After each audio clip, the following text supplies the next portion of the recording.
Olá, seja bem-vindo a mais um episódio do Somos Mais Que Um, nosso podcast que tem o objetivo de conhecer pessoas novas, discutir principalmente sobre o mercado que essa pessoa atua, mas mais do que isso, falar da sua carreira, da sua trajetória e tentar entender, como diversos profissionais diferentes, de áreas diferentes, traçam o seu caminho durante a sua carreira e muitas vezes chegam em um lugar completamente diferente daquele que começaram. Esse é o caso aqui do Fernando Campos, que eu vou apresentar para vocês, que nós vamos falar aqui de marketing digital, de mídia, mas a história do Fernando começa lá na área financeira e tem toda uma trajetória bastante interessante. E eu acredito que esse episódio vai ser interessante não só por conhecer a carreira do Fernando, mas também por discutir algo que está no nosso cotidiano, né, Fernando, que é a mídia digital, a mídia em geral, mas esse bombardeio que a gente recebe, de informações o tempo todo. Então, seja bem-vindo. Vou pedir para você se apresentar e já começar a contar um pouquinho dessa história sua. Vamos lá, muito obrigado pelo convite primeiro, professor Cachito. Contar a história de vida aqui é bacana porque é um pouco diferente do que se começa hoje, né? Eu estou com 60 anos e na minha época, vamos dizer assim... Esse negócio de minha época é coisa de velho, né? E pior que mas é interessante porque na época que eu comecei a trabalhar, se começava como office boy, se começava com carreiras que hoje praticamente não existem.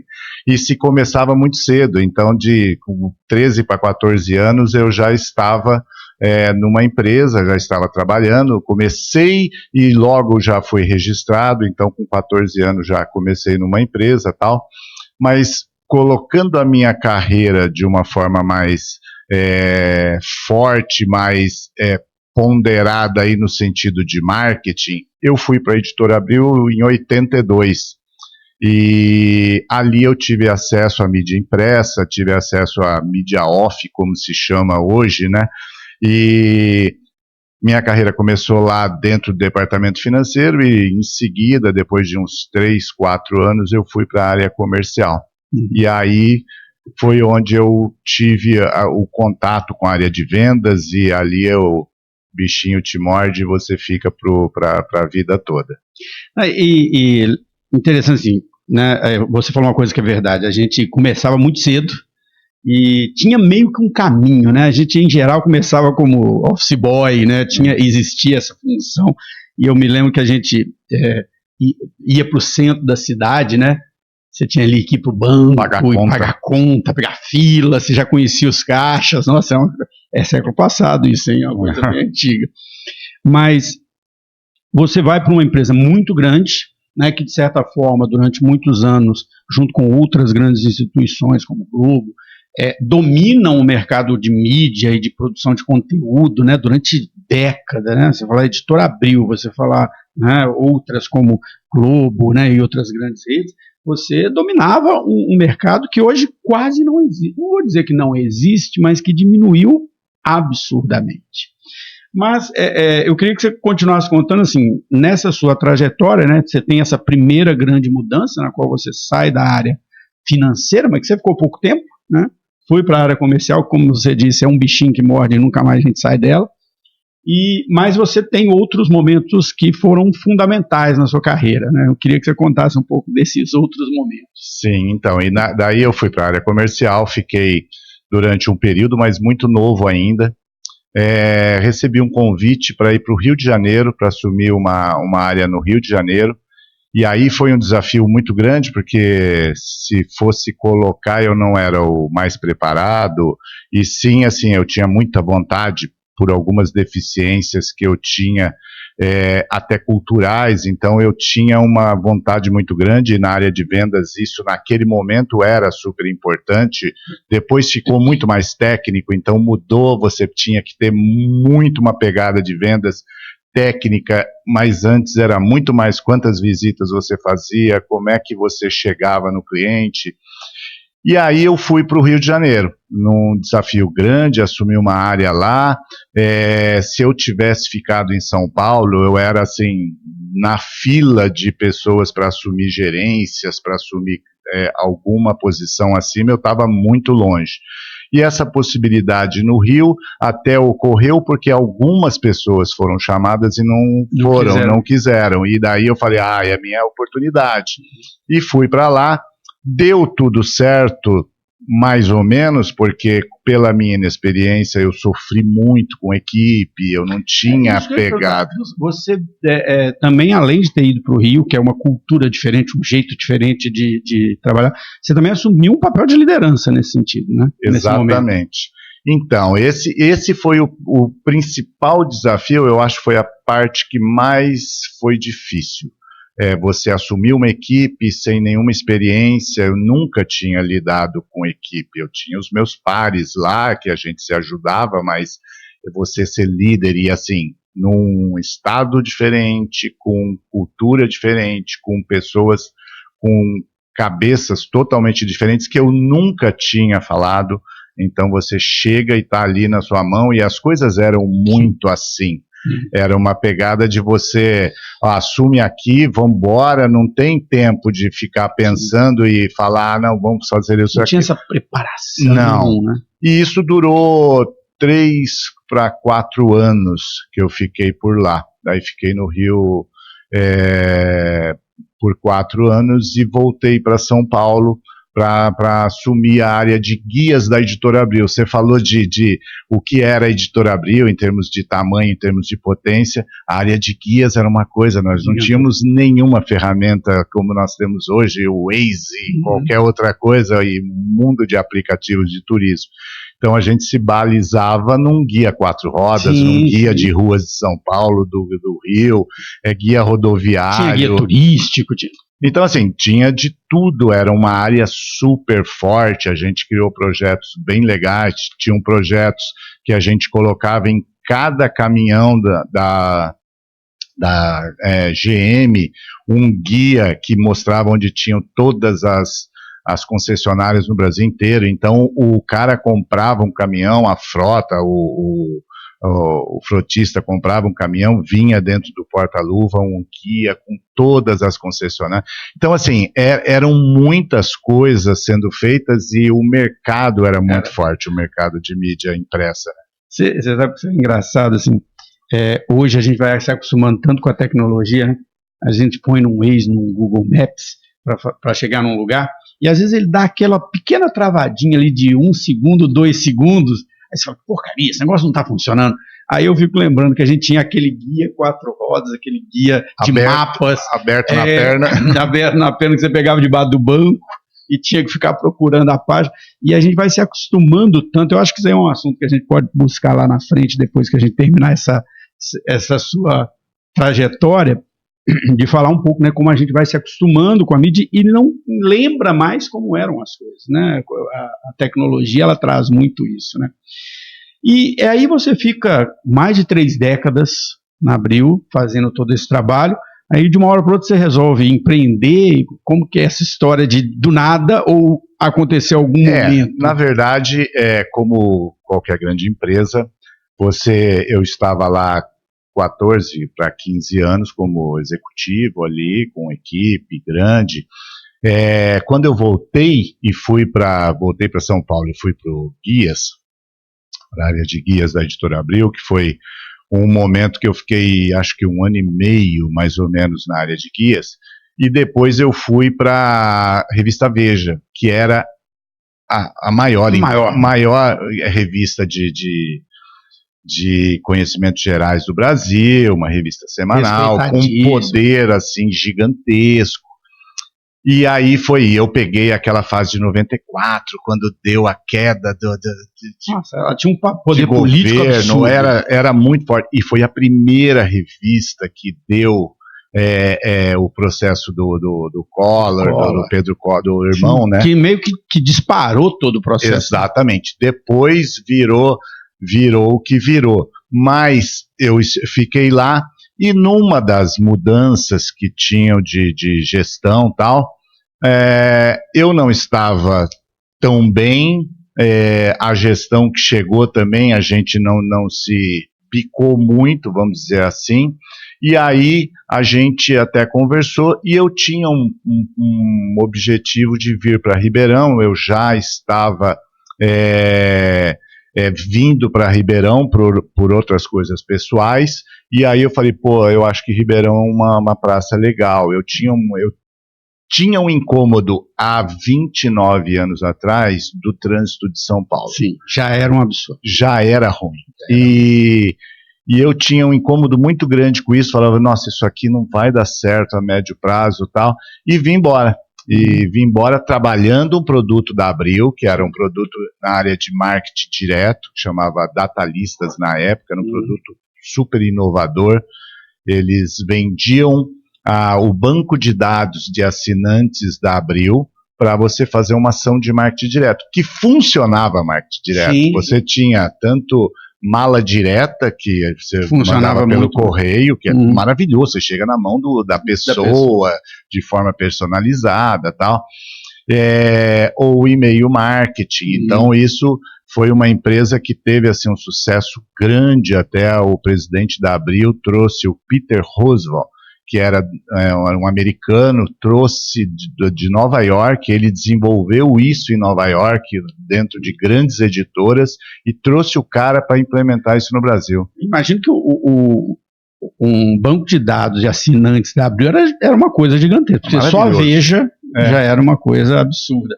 E você vê, um negócio extremamente inovador, porque se você pensar hoje no que são essas empresas como Google, Facebook, basicamente é isso, vender dado dos consumidores. Né? E você veio, então, já para essa coisa de empreender. Quando você sai da Abril e vem para Ribeirão, você não é de Ribeirão, então? Você é de São Paulo? Não, eu sou de São Paulo. Você é de São Paulo. Aí você veio, escolheu Ribeirão, veio para cá e já veio com esse objetivo de empreender. Como é que é essa experiência depois de muito tempo trabalhando, né, numa grande empresa, porque quando você trabalha numa grande empresa, você tem toda uma estrutura por trás, né? Qualquer coisa que você vai fazer tem um prédio de pessoas atrás de você participando, e aí você vem para empreender, eu acho que é uma experiência bem diferente nesse sentido. Né? Eu acho que é o melhor aprendizado que você pode ter quando você sai de uma grande empresa e você começa a empreender em qualquer coisa. Primeiro, você falou de estrutura, obviamente, tinha tudo ali na mão, né?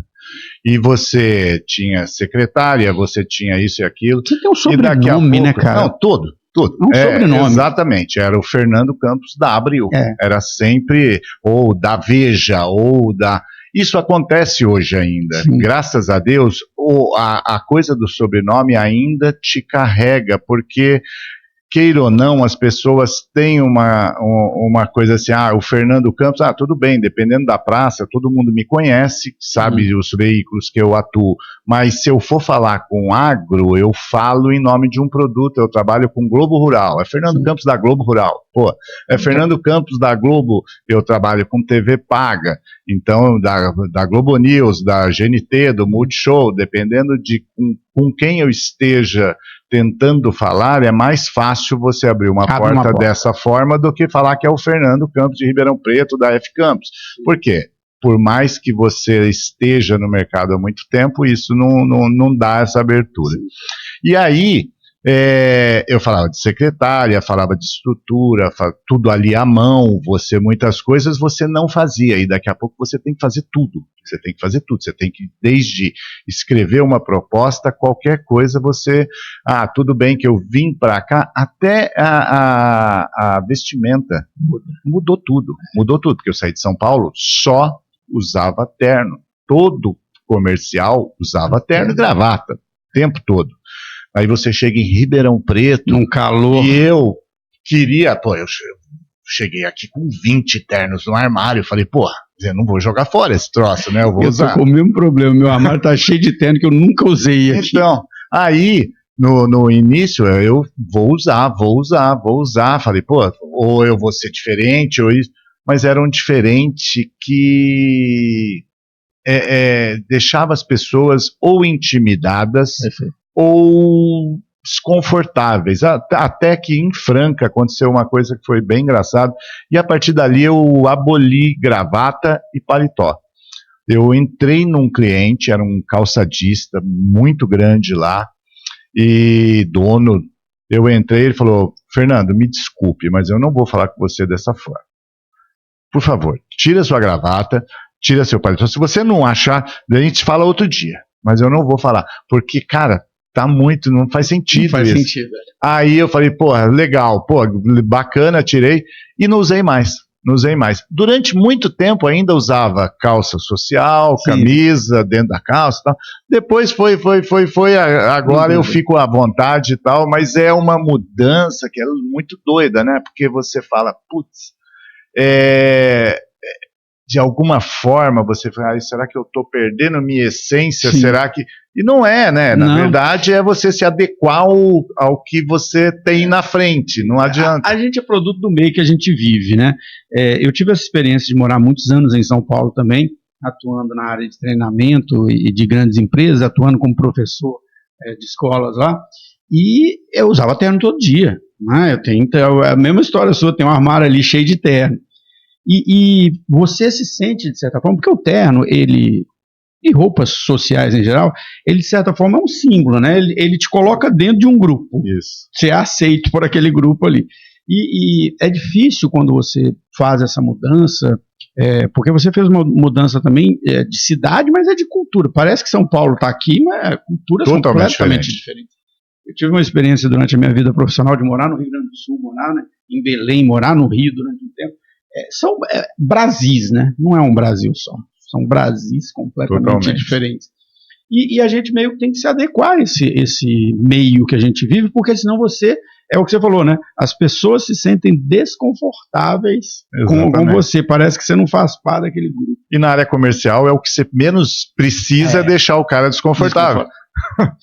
Agora, essa sua trajetória, ela também coincide, de certa forma, né? Você falou há cerca de 30 anos, indo para cá, ela coincide também com essa mudança que foi ocorrendo gradativamente no próprio mercado de mídia, né? Assim, é o que você falou, você estava lá na Veja, que eu fui assinante da Veja durante décadas, né? Até um dia que eu falei, por que eu assino isso, né? E como a gente era assinante de jornal, como a gente era assinante de uma série de coisas, e tudo chegava por você por ali, é o que você falou, por exemplo, da mala direta, é o que você falou do e-mail marketing, né, que era um modelo que não era um modelo de mídia, era a nossa vida. A gente precisava do guia, a gente precisava da revista para ler algo mais profundo, porque a TV dava um negócio muito curtinho, você queria aprofundar.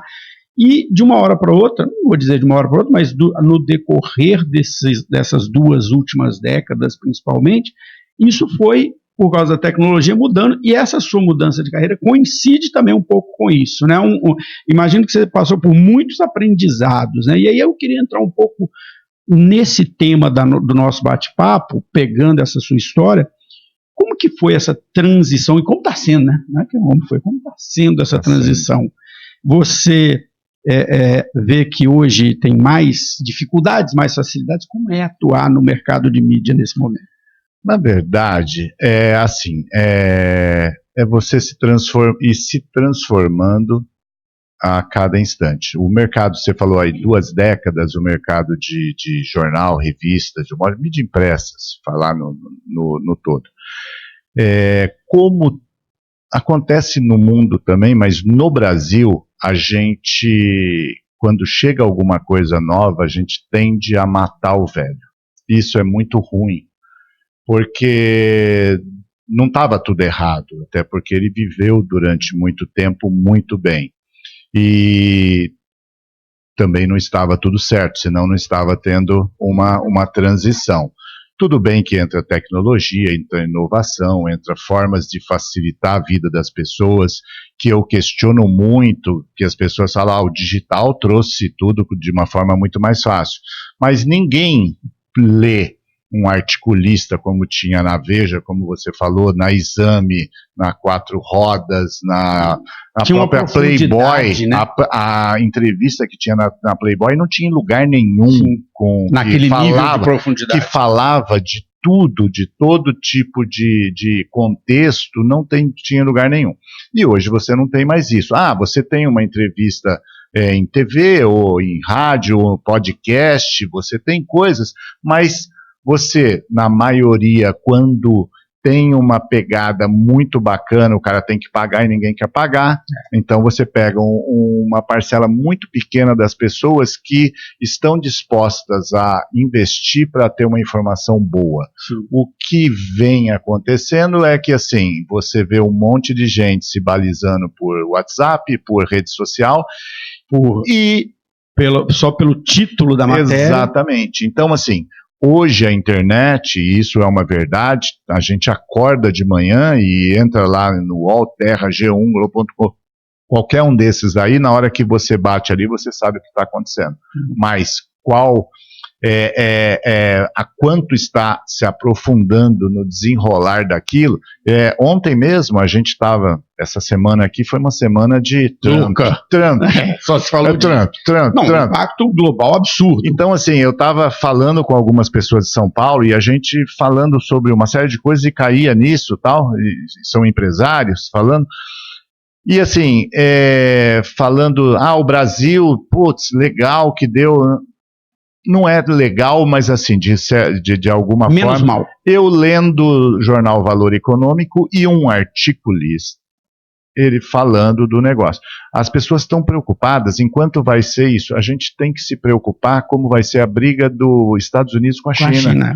Porque ali é o balizador do mundo. Tanto que, pegando um assunto, uma notícia bem atual, que aconteceu ontem, quando a China resolveu retaliar, nós sentimos que a nossa bolsa caiu e o dólar voltou a subir. Não, a nossa não, o mundo inteiro.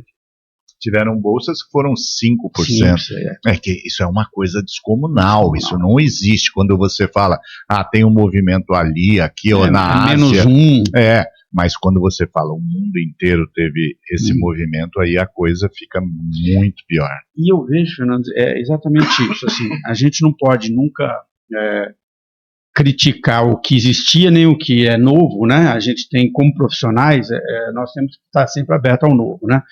Eu vejo hoje, por exemplo, na minha atuação como consultor, nós estamos desenvolvendo projetos com inteligência artificial voltada para a área comercial, e aí a gente apresenta isso para a equipe comercial, a equipe fica assim, nossa, vai substituir. Não, a tecnologia vem, ela vai nos ajudar.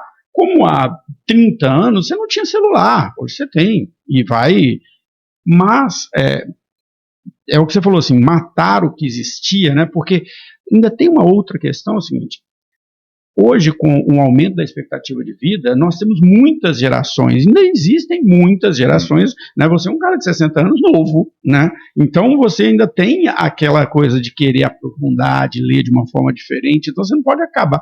Eu me assusta ver, você citou algumas, mas Playboy, por exemplo, não existe mais. Você vê a Veja hoje, né? Ainda é a principal revista do país, mas com um impacto muito menor do que tinha. Não tem mais. Hoje, talvez um grande influencer aí tem mais impacto na opinião das pessoas, né, do que efetivamente uma revista como essa. E eu vejo isso que você falou, né, que o grande problema, e a gente já começa a sentir isso também, a gente vai perdendo profundidade. Exatamente. Né, porque você não se aprofunda no assunto mais. E a mídia, e é um assunto mais para jornalismo do que nós de marketing, de mídia, mas ela deixou de ser, não vou generalizar, dizer toda, mas uma parte importante dessas revistas, desses meios, deixou de ser algo informativo, com profundidade, com análise, com pesquisa, para ser meramente opinativo e extremista, né, para um lado ou para o outro. E isso a gente sente no mundo como um todo, na política, né? Mas eu acho que essa coisa da mídia, de um modo geral, o grande lance de você ter jornalismo, independente se ele tenha esse lado ou aquele, ele te dar uma informação que você vá ter um contraponto ao que você pensa. Perfeito. O que a gente vem passando? Esse processo de polarização, esse processo de divisão que nós estamos tendo, é o pior dos mundos, porque a pessoa que está no grupinho que pensa igual ele, nunca vai ter uma opinião contrária para ele repensar ou pensar diferente do que ele pensa. É a bolha de opinião, né? Exatamente. Então, isso é o pior. Porque quantas vezes, e eu falo isso, quantas vezes eu estava eu pensava sobre um assunto e eu abria uma revista ou um jornal, Estadão, Folha, Valor Econômico que eu atuo hoje, o Globo que eu atuo hoje, e você abre, você vê ali a informação e com um desdobramento, e você fala, putz, eu não tinha pensado por esse lado. E eu ia falar do valor, exatamente isso. O cara falou de China, e eu fiquei com isso na cabeça. Eu falo, puta, tá todo mundo brigando. São as duas grandes potências do mundo. E a briga, e muita gente fala, isso daí ele está fazendo uma cortina de fumaça aqui, mas quem ele quer é aquele lá. Então fica uma coisa, eu não sei se é isso exatamente, mas é uma coisa que você pensa, é uma coisa que você pensa. Eu saí ontem, você falou, foi uma coisa engraçada até, eu entrei no elevador e eu recebo o jornal Valor, todos os dias na minha casa, entrei no elevador, peguei, entraram 2 vizinhos, 2 crianças, falei, olha aqui, ó, vocês nunca viram isso aqui, né? Daí a menininha falou assim, não vi não. Então, isso aqui é um jornal, tal. Daí, nossa, daí o pai falou, nossa, o pai assinava isso, tal. Você vê como é uma coisa assim que essa geração não viu. E falando até o que você falou lá atrás dessa mudança, então, 2 décadas que você falou, vinha diminuindo porque a internet crescendo, a mídia impressa perdendo talvez um pouco de relevância, e assim, a gente falava, caía 1%, caía 1,5% ao ano, e era um processo, e eu colocava, mais 10 anos, bacana, eu sou um cara de mídia impressa, eu amo mídia impressa, e trabalhei e vivi ganhando meu dinheiro na mídia impressa a vida toda. E aí eu falava, 10 anos dá para viver. Aí veio a nossa querida pandemia. E aí mudou tudo em 5 anos. 5 anos teve uma transformação. Que eu falo que não matou e não vai matar 100% a mídia impressa. Por quê? Porque a gente fala de títulos mais nichados. Você fala, que nem eu falo, quem você vende aqui? Eu não vendo tanto moda mais. Moda mudou os conceitos, mudou tudo. Mas Globo Rural continua, nossa área agro continua, tal. Tem um nicho. É um mercado que nunca foi um mercado grande anunciante, mas é um mercado que tem projetos dentro do agro. Legal. É um mercado que faz digital. Todos fazem digital. Então você vai trabalhar no digital, você não vai trabalhar só mais na mídia impressa, e sim no digital daquela revista. Mercado, pequenas empresas, grandes negócios. Continua. Você tem e vai continuar. Eu saí de casa agora, estava pequenas empresas, grandes negócios rolando na TV. Então, assim, é um mercado que está aí, está todo mundo buscando alternativas, está todo mundo buscando coisas. Então, vai continuar. E um dado que eu falo sempre, assim, eu vendo cinema. O cinema morreu quando entrou o Blockbuster. Blockbuster era renasceu. E renasceu. E aonde está Blockbuster? Verdade. Morreu. Então, quem ia matar, morreu. E quem ia morrer tá aí. Firme. Olha, isso é uma coisa que eu falei até num encontro de uma grande agência aqui, só jovens, e o jovem tem muito isso, a mídia impressa acabou. E não acabou, não é isso, não é que acabou. Você pega um jornal Valor Econômico, maravilhoso, é o único jornal, hoje você fala com empresários executivos, jornal, mídia impressa e tem no digital. Bacana, com articulistas legais e tal. O problema é assim, a quantidade de assinantes, de leitores que você tem hoje. Porém, se você pegar Valor 1000, as 1000 maiores empresas do Brasil, que eles pegam ali por faturamento, tudo, os 1000 são assinantes. Então, assim, os principais estão lá. Quem não quer também, aí não adianta. Vou pegar alguns ganchos em algumas coisas que você falou, que elas são importantes aqui, porque a gente já está falando da mídia também, né? Nós estamos falando do conteúdo, porque a mídia impressa em geral, não só a mídia impressa, né? A mídia em geral, ela te dá conteúdo, mas ela te vende algo aqui do lado, né? Assim, eu sempre brinco, as pessoas falam assim, Google, Facebook, tem um negócio inovador, porque você não paga. Eu falo assim, a rádio lá em 1920 já era esse modelo, eu te dava conteúdo, né, e não te cobrava, mas cobrava de alguém, né, então isso sempre existiu.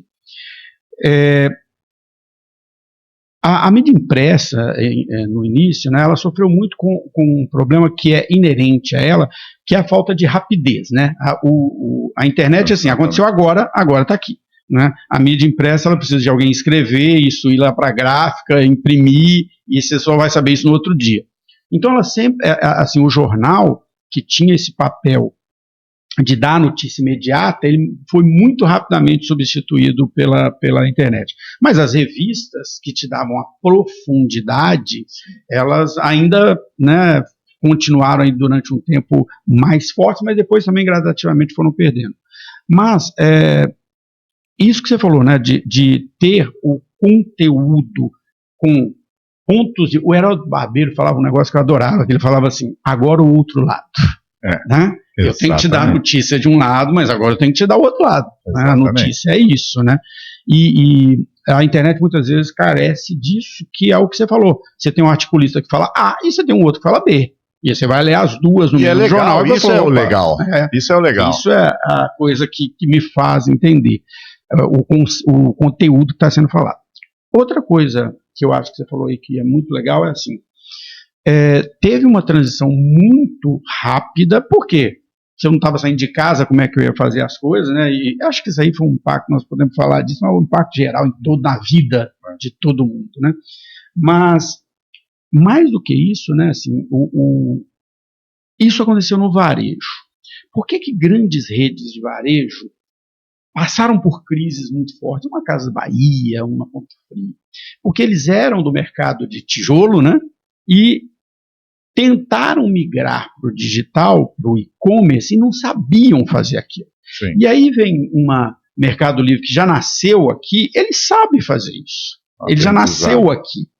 E eu acho que com muitos dessas mídias, o que aconteceu foi o seguinte: o cara continuou tentando fazer o que ele fazia aqui no digital, que é completamente diferente. Né? É outra língua, é outro formato. Achei, só para te colocar uma coisa, é o que acontece com a gente. Nós não somos nativos daquilo. E aí, por mais que a gente tenha começado junto com o digital, nós somos totalmente diferentes desses jovens, que ele bate o olho, ele sabe onde clicar, ele sabe o caminho que vai, porque isso faz parte do DNA dele. Eu vejo o meu filho com 9 anos, ele pega meu celular e ele faz coisas que às vezes eu nem entendia que era. E as empresas são um pouco disso. A Casas Bahia, as outras, elas tiveram que se remodelar para entrar naquele modelo. Uhum. O outro já veio daquilo. Então, assim, é totalmente uma Amazon, né? Já tem um desenho começado naquilo. Eles já erraram e já estão muito à frente. Eu acho que muitos jornais, muitas revistas foram para o digital, eu preciso ir. Mas simplesmente copiaram o que estava lá no real e jogaram. E aí? Isso que você falou do nativo digital, eu gosto de. Tem 2 exemplos que, para mim, mostram isso, né? Da mesma forma que você falou que seu filho com 9 anos hoje, né, passa por isso, meu filho com 9, 10 anos, um dia, hoje ele está com 16. Um dia eu entrei no quarto dele, ele estava falando inglês, jogando com alguém. Aí eu olhei para ele, você aprendeu a falar inglês? Ele falou, jogando. Né? Olha que interessante. Que é uma coisa completamente maravilhoso. E outro dia desse, lá na faculdade, eu estou dando aula no curso de Publicidade e Propaganda. Aí um aluno vira para mim, um aluno, e fala assim, olha, eu trabalho numa agência de marketing digital e eu faço roteiros para os vídeos. E eu uso o ChatGPT para fazer. E eu estava hoje fazendo lá uns roteiros e eu pensei assim, como é que as pessoas faziam roteiro antigamente? Eu falei, antigamente? O ChatGPT tem 2 anos, né? Para aí, né? Calma. Mas você vê, a forma de conviver, uma pessoa de 18 anos de idade, né? Então tem toda essa vivência, é o que você falou, nasceu ali digital. E aí, como você disse, né, o conteúdo, né, o articulista, o jornalista, a notícia, ela migrou muito rapidamente, principalmente depois da pandemia, e com isso a propaganda, o marketing foi atrás, né, e já existia o marketing digital, não estou dizendo que não existia, como você mesmo disse, veio mudando ano a ano, é aquela história do sapo que não vai sentindo que né, cai 1%, cai 1%, cai 1%, cai 1%, lá no final você perde o negócio. E a mídia também mudou muito, né? A gente, não vamos discutir que você pode falar, porque você é o cara do mercado, eu não sou, mas assim, o marketing digital, ele oferece uma coisa que o marketing tradicional, que o impresso, que a TV não tem, que é a assertividade, né? Você fala exatamente com o seu público-alvo. E uma outra coisa que eu percebo, mas eu quero a sua opinião, porque aí tem a ver com o seu negócio hoje, queria que você falasse um pouco do seu negócio, é o seguinte: na mídia tradicional, né, principalmente a impressa, a TV, a rádio, só grandes anunciantes conseguiam anunciar, né? E o digital, e aí quando a gente fala digital, não é só o digital, a internet. Eu queria que você falasse da sua empresa, porque ela é um exemplo disso. Você permite que pequenos anunciantes locais, né, também usem essa ferramenta, né? Então, eu queria que você falasse do marketing digital pós-pandemia, do marketing pós-pandemia, falasse um pouco da sua empresa e como ela se encaixa nesse contexto. Na verdade, eu comecei a fazer um processo de diversificação já há bastante tempo. A ideia de pegar empresas que eu consiga entrar em qualquer cliente no interior e eu tenho uma solução para ele, pode ser uma solução maior, pode ser uma solução menor, isso é importante para o negócio. Então, hoje a gente fala de digital, você falou, ele tem uma métrica, ele tem... O digital, a grande diferença da mídia offline é que, assim, ele já sai com uma métrica pré-estabelecida. Se isso vai ser 100% bacana, é outra história. Porque, assim, muitos clientes também saíram do off achando que vão para o digital e vai resolver sua vida. Isso não vai resolver. Tanto é que a gente fala de Mercado Livre, a gente fala de iFood, a gente fala no BBB. Então, na TV aberta, num programa de altíssima audiência, por mais que se vá, não tem audiência, tem muita audiência, que esses caras, esses bancos, montadoras não estão colocando dinheiro à toa num lugar. Então, você pega muitas dessas empresas, Nubank abrindo o Jornal Nacional todos os dias, praticamente. Ele e Caoa, tem um revezamento. Então, assim, um banco que surgiu dentro do meio digital. É um banco digital, mas está na mídia off buscando pessoas. Então, esse movimento existe, está aí. A mídia digital veio para ficar. Uma coisa que ela fez e mudou tudo foi essa pulverização. Então, a mídia digital não é Google, não é Facebook, Meta, do modo geral, com Instagram, mídia programática. Você passou a comprar qualquer tipo de outras mídias via o digital. E aí muda o jogo todo.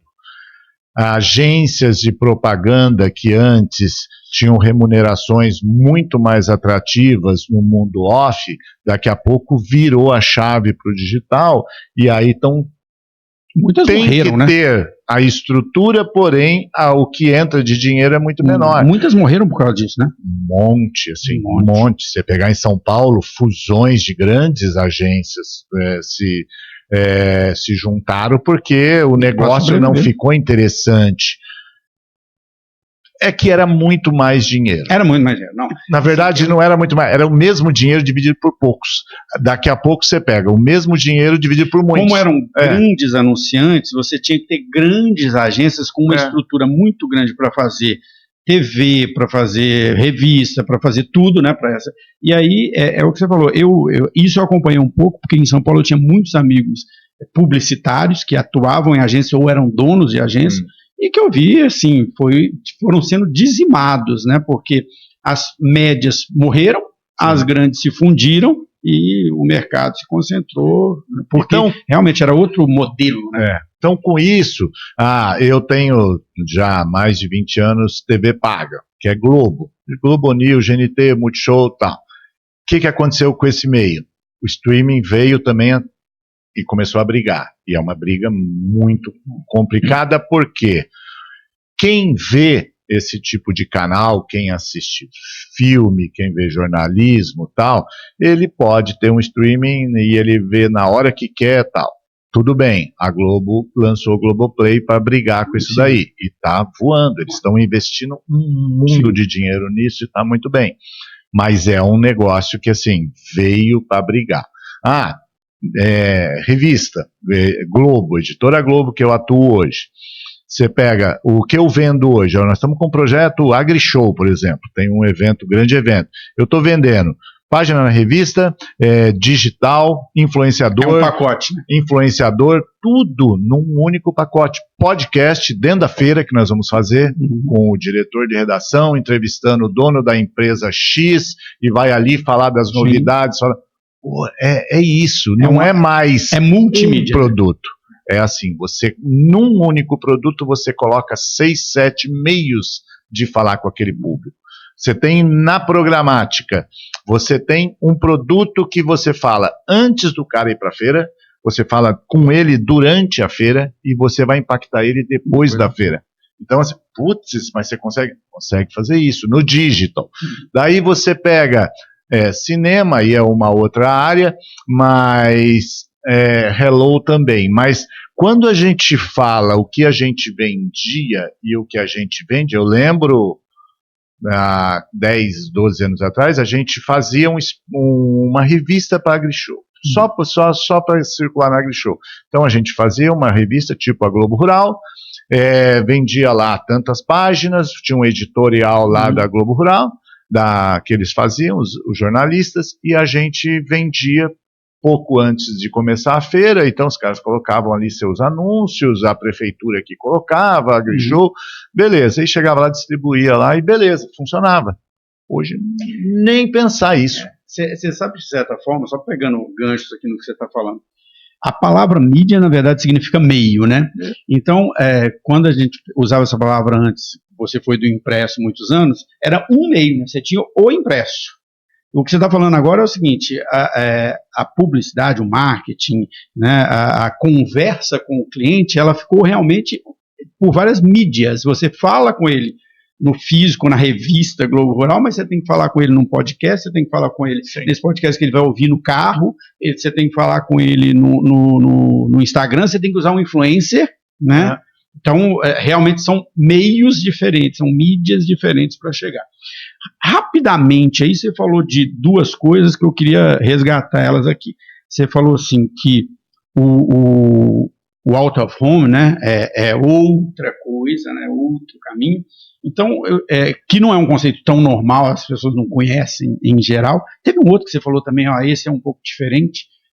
Programática. Não da programática. Você falou que do que você oferece hoje. Você tem esse pacote de coisas que você vende, né? E você tem o out of home, uma outra que são diferentes, né? Que você atinge um cliente de uma forma diferente, num momento diferente. Cinema. Cinema. E até pegar um gancho que você falou lá atrás, o negócio do cinema, é engraçado isso mesmo, né? Eu acho que o cinema ele voltou a existir e isso talvez seja um caminho para muitas coisas, porque ele passou a oferecer uma experiência, né, que o digital não oferece, né? Você vai lá no cinema, a pipoca é cara pra caramba, mas tem o cheiro da pipoca, ela é boa, você senta lá, você desliga o celular, você está olhando para a tela, que é uma coisa que a gente não faz mais. É a experiência mesmo. A experiência mesmo, exatamente. Porque para assistir o filme eu espero mais 2 semanas e assisto em casa, né? Mas a experiência em si é legal. Então eu queria que você explicasse um pouco o que é o out of home e o que você faz nessa área, né? Porque hoje você falou aí da Globo, de tudo isso, mas você tem, né, um outro caminho no seu negócio. Então, até você falou do esquema do cinema, da experiência e tal. E assim, aquela coisa, só voltando um pouquinho, que é aquela coisa acabou o cinema quando veio a TV. Aconteceu com o rádio. Sim. O rádio fez agora 106 anos. O rádio está muito forte. Está forte. O rádio cresceu ano passado em verba publicitária, nesse tipo de coisa. A gente está falando de 12,5 a mais de grana no meio publicitário circulando para esse ano. Isso é uma meta. Com esses problemas todos, eu não sei como é que vai ser isso. Mas, assim, pulverizado, mas está crescendo, o mercado está crescendo. Então, assim, o mercado de rádio, que também teve aquele momento, aí indo para o escritório. Então, todos esses produtos, quando eu falo de Globo, tanto editora como TV paga, quando eu falo de mídia programática. Quando eu falo de cinema, a gente está falando de todas as empresas que o escritório representa. Então, são todas empresas que eu estou colocando aqui são líderes de mercado. Então, são empresas com portes muito grandes, que estão aí muito consolidadas. E até depois, no meio da pandemia, apareceu a Hello. A Hello é uma empresa de out of home, é uma empresa que foi criada pelo mesmo cara que criou Elemídia, que hoje é Eletromídia. Ele criou Elemídia, vendeu para a Editora Abril lá atrás, 2012 ou 2014, acho que 2012. Ele criou a Eletromídia em São Paulo, que era uma potência, e depois foi passando para várias praças, e aqui em Ribeirão também tem, mas ela era focada em prédios comerciais. Que são aquelas telas dentro dos elevadores, que você é impactado ali por mensagens do condomínio e mensagens dos anunciantes e editoriais. Daí, eu já tinha tido esse primeiro contato com a Hello lá atrás, porque as pessoas queriam que eu vendesse a Hello dentro do meu escritório. Então, assim, aí não rolou, porque era um negócio em Ribeirão, ainda muito pequeno, e não rolava tal. Passou o tempo, daí no começo da pandemia, o antigo proprietário, que virou amigo, ele chamou para a gente ser sócio. Ele não queria se desfazer do negócio, ele queria ser sócio. E aí, a minha mulher tinha saído do banco e tinha uma coisa de montar alguma coisa, e ela queria fazer algumas coisas que eu achava maluca, né? Montar um café, montar isso aqui. Eu falei, nossa, você vai se ferrar, você vai trabalhar pra caramba aí, vai. A gente que vem da área de serviços não consegue entender muito a área né? E aí ficou, eu falei até pro antigo dono, eu falei, cara, eu falei pra minha esposa também, falei, assim, ter um sócio hoje não era a última coisa. Ter um negócio já era uma coisa que um negócio novo já era uma coisa que eu não queria. Ter um negócio com um sócio piorou. Então, assim, eu falei, mas eu acho que o negócio é legal. Ela não queria porque era um negócio caro no primeiro momento, de você fazer um investimento, um aporte grande.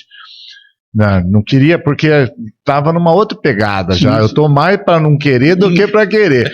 E daí falou, mas se for, eu acho que é legal. Aí vamos, foi negociar com ele, acabou calhando. E 2022 eu passo a ser dono de uma franquia, de um negócio de out of home, que é uma franquia que tem uma característica diferente, por ser uma franquia compartilhada. Isso é muito legal.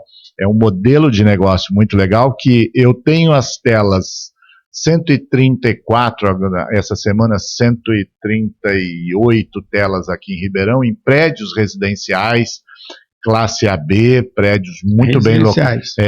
Todos residenciais, muito bem localizados.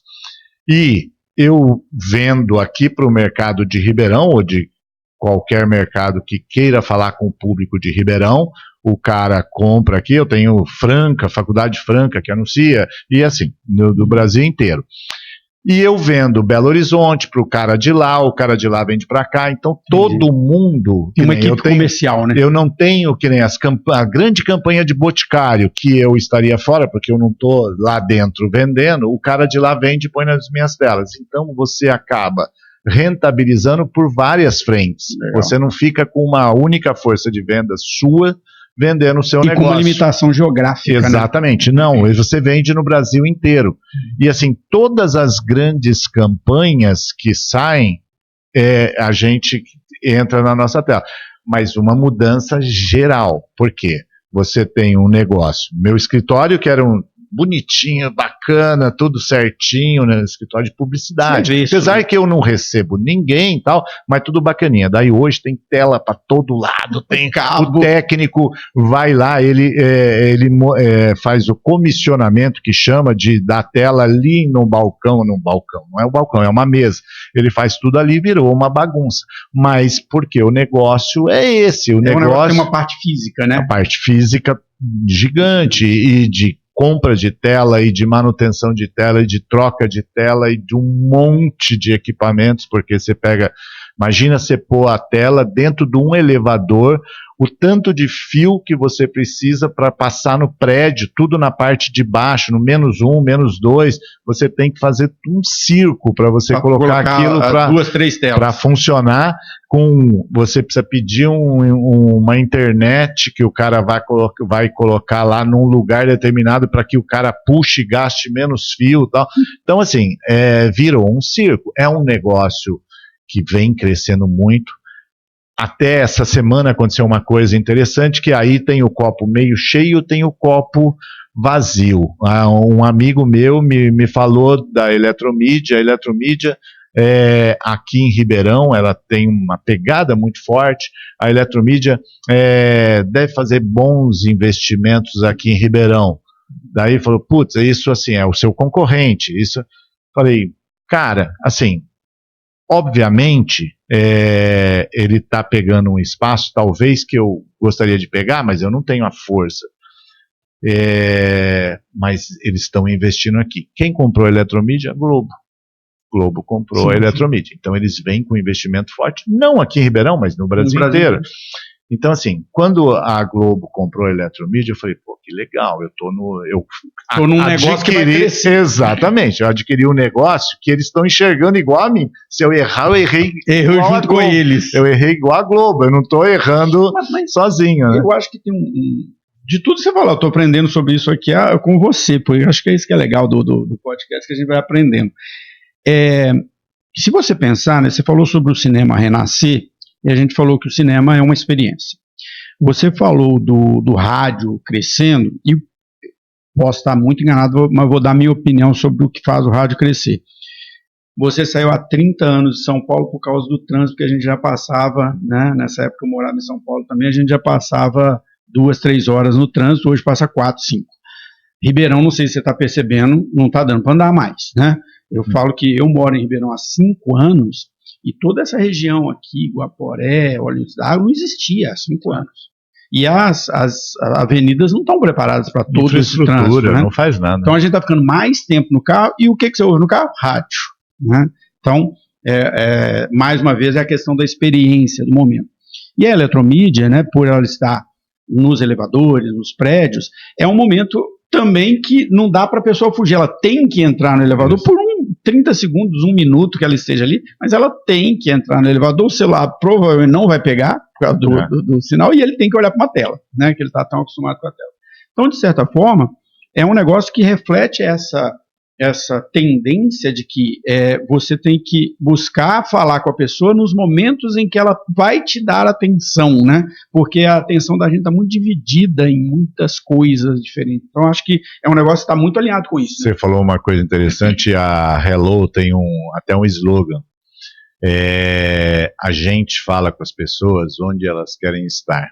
Que a Hello, ela é home shopping. Ela tem 105 shoppings. Hoje ela faz parte de um grupo chamado Allos, que é um grupo gigantesco, que eram 3 grandes administradoras de shoppings do Brasil que se uniram e virou esse grupo Allos. E a marca Hello, que antigamente você tinha BR Malls, Sonai e Allianz, que eram as 3 empresas administradoras de shoppings, e cada uma delas tinha uma área de comunicação que vendia os shoppings que elas administravam. Isso tudo virou Hello. Então a marca Hello, que era uma marca de condomínios residenciais, virou uma marca home shopping. E eles vendem isso até fazendo um contraponto ou uma defesa de que a Hello é melhor no que tange a atenção da pessoa que está vendo, porque ela está num shopping, porque ela quer estar no shopping, ela está indo para sua casa, porque ela quer estar ali. E não você está num ponto de ônibus e vai passar e você vai ser impactado. É diferente, realmente é diferente. Realmente é diferente. Quando você pega uma revista técnica, ou você está vendo um programa técnico da sua área de atuação para você ver alguma coisa, você está pensando em alguma coisa que você vai usar no seu dia a dia profissional. Quando você está vendo uma comédia, É totalmente diferente. Sim. Você Sua cabeça está em outro lugar. E na hora que você acaba tendo ali uma marca sendo exposta, ela vem de uma forma diferente. Sim. Tudo bem que a gente também busca dentro da Hello uns editoriais, kids, pets, culinária, gastronomia, cultura, tudo coisa do dia a dia. Sim. Da família. E então, é aquela coisa que você pode falar rapidamente. Exatamente, é muito rápido. Então, assim, você tem que chamar a atenção daquele cara naquele pouco tempo que ele tem. E isso você falou, por isso que eu linkei aí, que eles falam isso, assim, pô, é você falar com o cara no momento que ele está no lugar que ele quer estar, e não porque ele está no ponto, ninguém quer estar no ponto de ônibus. Por mais que você fale, eu preciso trabalhar, eu preciso isso, mas você fala, eu queria estar na praia, eu queria estar em qualquer lugar, menos aqui, né? Então conceitualmente, né, me corrija se eu estiver errado, o conceito do out of home é tudo aquilo, por exemplo, não é billboard, como é que chama? Relógio de rua? Não, quando você passa na rua, tem os... Fugiu a palavra. O display. O display. Tudo isso é out of home, né? Isso. Então, assim, mas relógio. Relógio, tudo isso mas a questão de usar as telas, né? Porque hoje a gente é um viciado por tela, né? Sim. Cara, é engraçado. Às vezes você está no computador com o celular aberto aqui assistindo a televisão, né? A gente fica... É muito ruim, né? É muito ruim, né? Mas você está fazendo as três coisas ao mesmo tempo. E eu vejo nos elevadores, isso é uma característica. As pessoas entram no elevador, tá com o celular, aí parece que o celular perde o sinal, ele faz assim, e aí ele olha para cá, e aí ele vai ter, né, ele procura uma tela para achar, né, para poder falar. É curiosidade, assim, e defendendo já um meio que eu trabalho, que é cinema, que é maravilhoso, que é a experiência que a gente falou, tem um grande cliente na área de educação que compra muita tela da gente, tem campanhas muito grandes em cinemas do Brasil inteiro, e ele fala, eu compro cinema porque eu sei que o jovem está no cinema e ele está só para me ver, assim, para ver o comercial dele. Por quê? Porque ele tirou o celular, ele pôs no bolso, ele está ali para ver aquilo. E daí ele até brinca assim, e se o cara tiver com o celular e tal, eu não quero ele como meu aluno, ele é sem educação, porque ele está atrapalhando alguém. Ele está falando exatamente com o público. Exatamente. Então, assim, ele fala, e é uma verdade, você vai no cinema, você olha, sempre vai ter um mané que está com um celular, assim, mas no meio de 200, você fala, olha que legal, é a experiência mesmo. Você sabe que, assim... A ideia de criar o podcast foi, sendo bem sincero com você, que você também veio para cá, assim, Ribeirão no início é meio difícil você fazer relacionamentos, né? Então, dos objetivos do podcast era poder conversar com as pessoas, mas eu estou tendo uma experiência, esse é o 17º episódio, a gente não faz isso aqui que a gente está fazendo mais.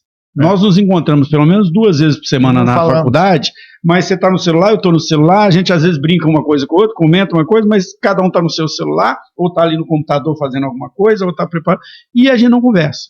E essa 1 hora, já tem 1 hora que a gente está conversando, que a gente para aqui, né, sem o celular, olhando um para a cara do outro falando, cara, isso é rico pra caramba, e a gente não faz isso mais. Isso era uma coisa normal. Quem é da área comercial como você eu sou, a gente faz isso direto. O tempo todo. Era o nosso trabalho, né? Hoje eu atuo como consultor em sistemas de distribuição e os vendedores estão muito assustados, nós vamos ser substituídos, não sei o quê. Eu falo, cara, você nunca vai ser substituído porque você tem uma coisa que a tecnologia nunca vai fazer. Que é sentar na frente do cliente, olhar para a cara dele, você sabe o time que ele torce, você sabe o nome do cachorro dele, você sabe que dia que ele está de mau humor. Isso é um negócio que tem um valor absurdo, né, que não dá para substituir, que a gente, em outras áreas, você está falando, e aí eu quero puxar isso para a gente meio que encaminhar aqui a conversa, você atua como professor também. Hoje, acho que um dos grandes desafios nossos como professores é isso, né? É lidar com o aluno que está no celular e que você tem que ou você vai pela radicalização de tira aí, brigar, ou você tenta conquistar a atenção dele do outro lado com temas interessantes, mas é sempre um grande desafio. Você como professor, né, você lida com jovens, né, assim, às vezes a gente assusta. Eu fui pegar a idade média dos alunos, a idade dos alunos para poder fazer um gráfico lá para mostrar um negócio para eles.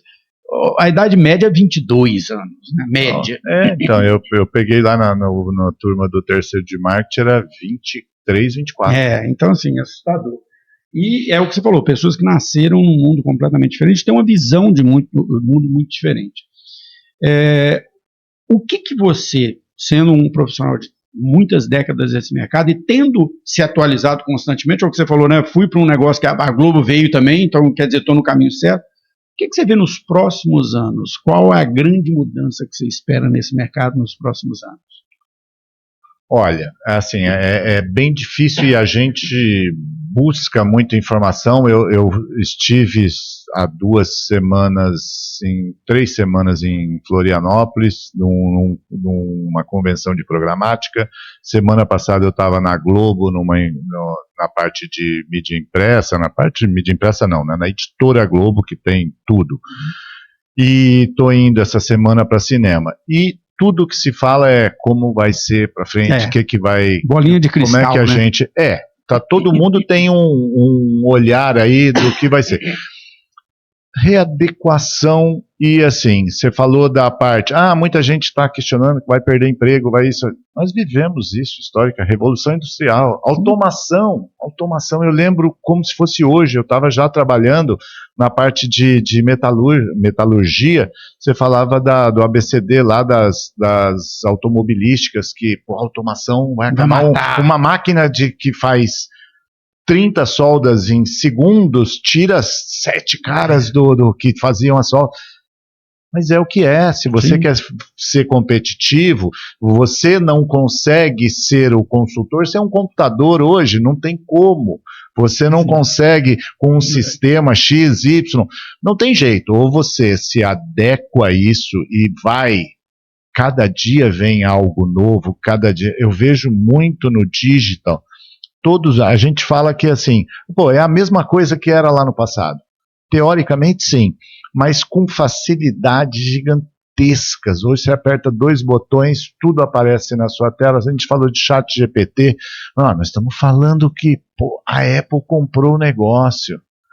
A Apple comprou para fazer com que a Siri, a ferramentinha do celular naquele primeiro momento, que eles falaram que não deu certo, porque eles queriam ser uma inteligência artificial com aquela ferramenta e não virou porque ele não é do negócio. E aí eles compraram a OpenAI para fazer isso. Então você vê uma empresa como a Apple admitindo uma coisa que não rolou, eu tive que ir atrás e comprar uma empresa nova, que para eles ali é uma 40 bilhões, tudo bem. Para nós vamos comprar um computador novo, um celular novo, alguma ferramentinha nova que vai nos ajudar na nossa vida no dia a dia. Então, essa moçada vem, que a gente está falando aí da sala de aula, tal, essa moçada vem com um olhar disso já muito mais fácil que a gente de entendimento. Porém, eu acho que se não tiver um movimento muito maior de entender melhor os processos, isso não adianta. Você pode ter ferramenta que tiver. Se você não tiver um entendimento do que é aquilo, para que serve, como ele pode te ajudar, não vai adiantar você ter a ferramenta que te ajuda. Então, é a coisa de você falar, eu tenho a melhor máquina para um torneiro mecânico, só que eu não sou torneiro mecânico, eu não vou fazer nada com ela. Então tem que ter, ele tem que ter uma base mínima que ele desenvolve, essa molecada desenvolve. Eu falo que assim, todos os meus funcionários, as pessoas que passaram no meu escritório foram alunos. E assim, todos se deram muito bem, todos estão bem no mercado, uns fora, outros aqui, mas todos passaram por lá. E assim, se desenvolveram muito Você pede o negócio, em 2 minutos eles fazem. Assim, tudo que é relacionado à tecnologia. 2 minutos eles fazem. Algo que a gente levaria, às vezes, 1 hora para entender. Exatamente. Mas isso eu pego desde lá do começo, eu comecei a dar aula na Barão faz 23 anos. Então, esse tempo para cá, sempre tive pessoas de lá. Mudou muito. Mudou, assim, da água para o vinho. Tanto é que você fala dessa idade de 20 e poucos anos, era muito diferente. Tinha muita gente mais velha, alunos meus. E aí, você pega, eles, hoje, é muito rápido, eles têm essa pegada de tecnologia muito rápido, mas eles pensam menos. E aí, às vezes faz a coisa... Mas por preguiça. Preguiça, não sei se a palavra pode ser muito forte, mas assim... Falta de atenção, pode ser isso. A gente vê porque eles não leem. E eu acho que essa é a grande vantagem, né?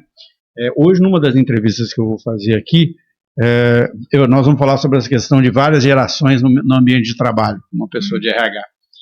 Eu acho que essa é a grande vantagem de ter várias gerações. Às vezes a gente vê isso como uma briga, né? Essas gerações brigando, esse jovem não quer saber de nada, e eles do outro lado, essa velharada também ficou no passado. É uma besteira. É uma besteira. Na verdade, essa é a grande vantagem, né? Porque você tem essa experiência de quem fala, não, peraí, isso não é assim, vamos tomar cuidado com isso aqui. E tem do outro lado essa capacidade absurda, né, de aprender, de se adaptar, né, que a juventude sempre teve, né, mas que nesse momento tem, acho que até um pouco mais. Cara, já tem mais de 1 hora que nós estamos aqui, e é sábado, não quero matar o seu sábado. Então, eu queria que você desse o seu recado final, principalmente falando para esse profissional, né, não só os nossos alunos, mas esse profissional que está no mercado de mídia e a sua história é muito longa, né? Você viveu todas essas mudanças, né? Então, o que você tem para falar um pouco para esse pessoal que quer buscar esse caminho, que é um caminho que está crescendo, a gente vê pela quantidade de alunos que nós temos em marketing, publicidade e propaganda, né? Um caminho cada vez maior, muitos profissionais desse mercado. Então, qual é a dica que você dá? Na verdade, assim, o mercado vai crescer mais, quanto mais concorrência, mais necessidade de venda, mais necessidade de mostrar produto, mais necessidade de mostrar especificações diferentes, diferenciais competitivos. Então, assim, é um mercado que tem muito a oferecer ao profissional, desde que ele esteja aberto a esse monte de inovações que estão vindo, desde que ele não só entenda como fazer uma pergunta a um IAD qualquer, mas que ele tenha o discernimento de usar aquilo de uma forma bacana, que ele vai ser diferente também. Porque é diferencial.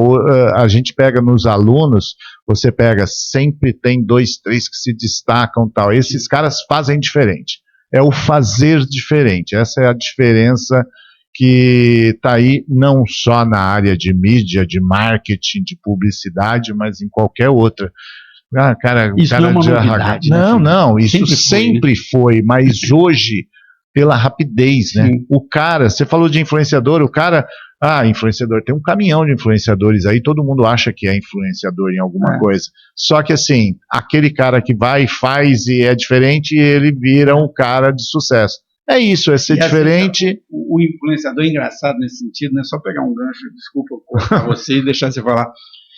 Eu hoje atuo dou consultoria para uma empresa que faz parte de uma rede de uma grande marca no Brasil inteiro, que investe muito e faz propaganda no digital, faz propaganda em tudo quanto é lugar, na TV, em tudo, mas não consegue criar essa comunidade. Aí nós temos um cara aqui de Franca, que trabalha numa oficina mecânica. Esse cara criou um canal e começou a falar do produto, e hoje o cara tem mais seguidor do que a indústria, que é gigantesca. Por quê? Porque ele fala a língua, né? É impressionante. Desculpa ter te cortado. Mas é isso mesmo, é isso mesmo. É o cara conseguir identificar e falar na mesma linguagem, chegar naquele público-alvo e fazer o arroz com feijão, mas bem feito. Porque se a gente olhar toda a grande ideia, ela é muito simples. E aí, assim, você fala de Uber, você fala de Airbnb, é tudo muito simples. Só que alguém colocou em funcionamento. E é isso, assim, é pensar muito em como as pessoas ficam mais preocupadas em falar que a IA vai tirar meu emprego do que pensar como é que funciona isso, o que eu posso usar isso ao meu favor. E é isso, a gente usa muito e vai usar cada vez mais e é o que vai acontecer aí para frente. Mas te agradeço aí pela oportunidade.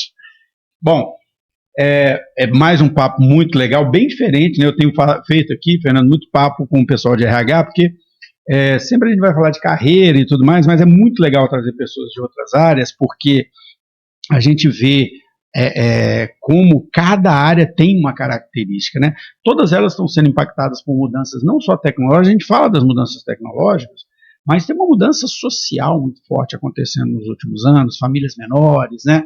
Pessoas que se casam mais tarde, toda essa mudança social, cultural que tem acontecido. De certa forma, a internet também trouxe para a gente um acesso muito grande a outras culturas, e isso também é muito impactante. E é por isso que é legal falar com pessoas diferentes, com experiências diferentes, com vivências diferentes. Esse é o espírito do Somos Mais Que Um, para que a gente possa aprender não só sobre a área, né? A gente discutiu aqui sobre mídia, tem muito para falar sobre isso, mas também sobre como os profissionais, né, podem desenvolver uma carreira nesse negócio. Então, se você gostou, não deixe de assinar o canal e assistir às nossas outras entrevistas. Está sempre presente aqui, porque toda semana tem novidade. Então, até a próxima.